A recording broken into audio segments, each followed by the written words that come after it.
Isn't that a collective responsibility? I mean, isn't that what it's all about? Meeting, taking you through the citizen empowerment school, making you effective agents of change. Crying out loud, I've got about 1,000 members in MCLM. I've got about 150 to 200 volunteers. We can only do so much. But collectively, if we all begin to understand, then the biggest mischief in the crisis of management and mismanagement we have at home is the media.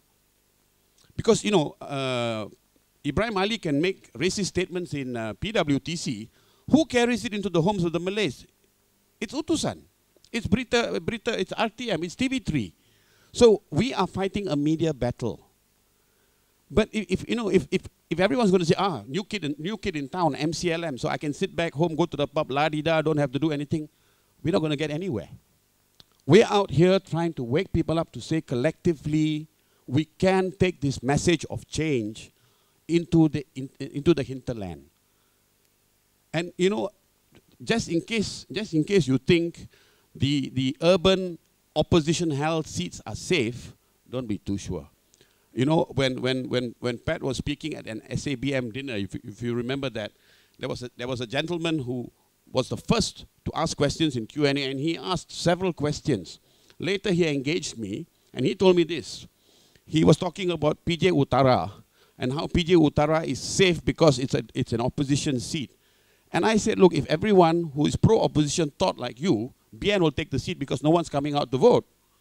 And he says, hey, guess what? I'm not registered to vote. He was asking Pat 101 questions.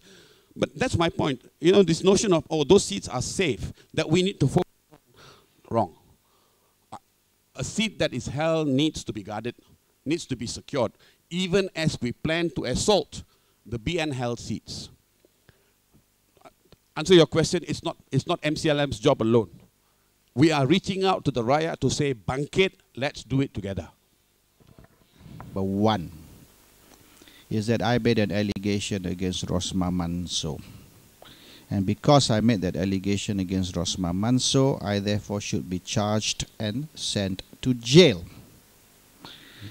Number two, that after making an allegation against Rosma Manso, I don't have the balls to stay in Malaysia and face the charges and take the punishment like a man. Number one, I made no such allegation against Rosma Manso. I made an allegation against a colonel in the army, specifically the number 2 in the special branch of the military intelligence. That's who I made the allegation against. If you want to charge me for making an allegation against him, not for making allegation against Rosma, who I did not make. Now, the mainstream media, the alternative media, everybody for 3 years has been carrying the story that I, Raja Petra, made an allegation against the First Lady. First of all, she was not yet the First Lady. She was Deputy Prime Minister's wife. Number 2, the First Lady is Raja Permaisuri Agong and not the Prime Minister's wife. So these are all the misconceptions and misperceptions that has been running. And even the opposition has been guilty of perpetuating this lie. This absolute lie. I want that matter cleared up once and for all. Okay? I did make an allegation, but it was against another person. But I've been charged for allegedly making an allegation against a different person. Okay? And that's why I told the court I refuse to respond to the charges. When the charges were read out to me on the first one, on the sedition, I pleaded not guilty and I will contest the charge. For this second case, which is criminal defamation against Rosma Manso, I stood up and I told the judge and my lawyers, one of my lawyers here, and he was actually panicking. We had Chandra there, and they said, look, this judge is a tough judge. You can't play around with him. I said, to hell with him. How tough he is, I'm going to be tougher. And I told the judge I refuse to respond to the charges. Number 1, because the charges are defective. Number 2, the charges are mala fide, bad faith. Okay? Then the judge said, in that case, I'll take this as a non-guilty plea. I said, I did not plead not guilty. I raised my voice. I shouted at the judge. I said, I did not say I'm not guilty. I said I refuse to respond. The judge insisted on taking not guilty, and he set bail. And I think, was that the bail for 10 reduced to 5,000 for that case? Yes, huh? So many cases, I forget already which case, which bail. So then the prosecutor said the bail is 10,000 ringgit. I said, I'm not going to pay bail 10,000 ringgit. I refuse to pay bail. Then my lawyer said, look, ask for leniency and ask to reduce the bail to 5,000 ringgit. I told my lawyers I did not give you permission to negotiate for my bail.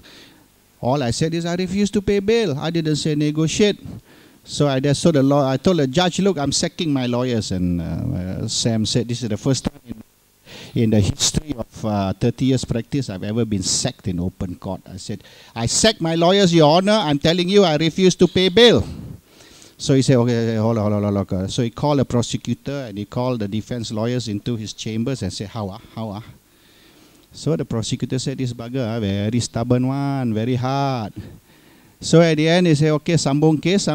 And the judge said, okay, bail set for 2,000. Everyone got shocked. Here, prosecutor said 10. The defense said 5. The judge said 2 lah. He said, how can the judge on his own?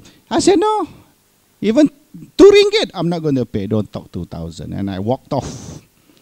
And Sam was running behind me, and my wife also was running, and then the police was standing there, don't know what to do. I said, oi, follow me lah, take me to jail. Why you stand there?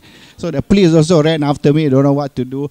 I said, I'm not going to respond. I'm not going to entertain this. If you want to charge me for the right charge. Then I plead not guilty, I contest the case. If you screw around with me, you go and fabricate evidence, I walk off. And I not only walk out from court, I walk out from the country. And now come. So tonight, they want to take my statement. The police are here to take my statement. I'll give my statement. I'll give my statement to the police. And if they still want to charge me for whatever it is, we'll see how it is. Now, the UMNO youth people have been whacking me. And say, sudahlah. They call me what, From hero to zero. Berani accuse PM's wife? Tak berani face the charge. No bloody balls, he says. These opposition people all like that pondan one. And they even say, pasal itulah Anwar main pondan sebab dia semua pondan. RPK juga pondan. I say, okay. So tonight they say they want me in the embassy. I'm going to the embassy. Let's hear what UMNO has to say after this. You say it is considered Malaysian soil? Yes, I walk into Malaysian soil. And if they want to handcuff me and take me home on the next plane tonight, they're going to have a fight on their hands. If they think that the red shirt and yellow shirt is a tough fight, you see me lah. This one with t-shirt. So, that's going to be settled tonight. It's a fight that's going to end in Bangkok. Either way. Somebody's going to walk away, somebody's going to be carried away. I don't know who, but let's settle it tonight. That's now. Sam, take the other question.